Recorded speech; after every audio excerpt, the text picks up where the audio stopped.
حضرت سیدنا مصعب بن عمیر رضی اللہ تعالیٰ عنہ اللہ اس کے رسول سے محبت کرنے والے، کثرت سے تلاوت قرآن کرنے والے اور جنگ احد میں شریک ہونے والے اور اسلام کے سب سے پہلے دعوت دینے والے، لوگوں کو اسلام کی طرف بلانے والے سب سے پہلے صحابی بنے۔ آپ رضی اللہ عنہ کی شان بڑی بلند ہے۔ آپ رضی اللہ تعالیٰ عنہ جنگ احد میں شریک ہوئے اور اس میں شہادت نصیب ہوئی آپ کو۔ صلی اللہ علیہ وسلم جب آپ گزرے ہیں، جنگ احد سے جب واپس ہوئے ہیں تو آپ کو دیکھا ہے تو آپ کے پاس کھڑے ہو کر قرآن پاک کی آیت تلاوت فرمائی، رجال صدقوا ما عاهدوا اللہ علیہ۔ مسلمان میں کچھ وہ مرد ہیں جنہوں نے سچا کر دیا وہ عہد جو اللہ سے کیا تھا۔ حضرت عروہ بن زبیر رضی اللہ تعالیٰ عنہ فرماتے ہیں کہ جب انصار نے حضور کی گفتگو سنی تو ان کے دل مطمئن ہو گئے اور حضور صلی اللہ علیہ وسلم کی ذات پر انہوں نے اسلام قبول کیا اور پھر اپنے قبیلے کی طرف یعنی مدینے کی طرف لوٹ گئے۔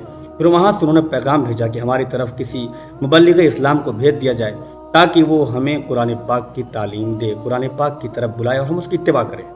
حضور صلی اللہ علیہ وسلم نے اہل مدینہ کی طرف سب سے پہلے جس مبلغ کو بھیجا وہ ذات حضرت سیدنا مصعب بن عمیر رضی اللہ تعالیٰ عنہ کی ہے۔ آپ کی ذات جب آپ وہاں پہنچتے ہیں تو وہاں پر آپ لوگوں کو اسلام کو دعوت دیتے ہیں۔ حضرت سیدنا سعد بن معاذ رضی اللہ تعالیٰ عنہ بھی آپ ہی کے ہاتھ پر اسلام قبول کرتے ہیں۔ اللہ اور انصار کے اکثر گھرانے، سردار اور شرفا سب تمام تر لوگ اسلام قبول کرتے ہیں اور پھر وہاں پر بت توڑ دیے جاتے ہیں۔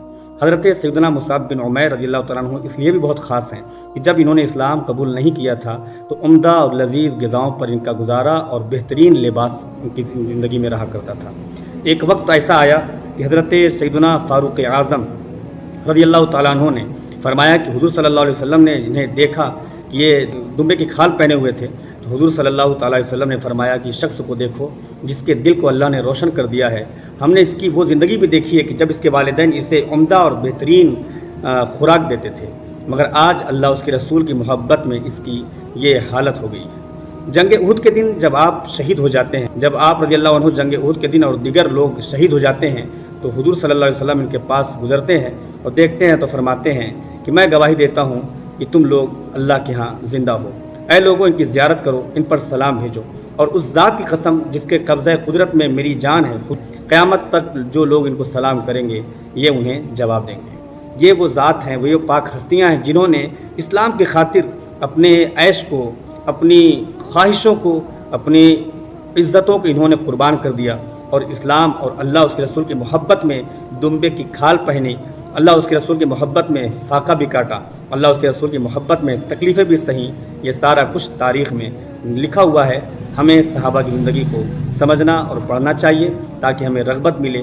مصیبتیں آئیں تو صحابہ کو یاد کریں، تکلیفیں آئیں تو ہم صحابہ کو یاد کریں اور صحابہ کو یاد کر کے اپنی ذات میں ہم کچھ نہ کچھ بدلاؤ لانے کی کوشش کریں۔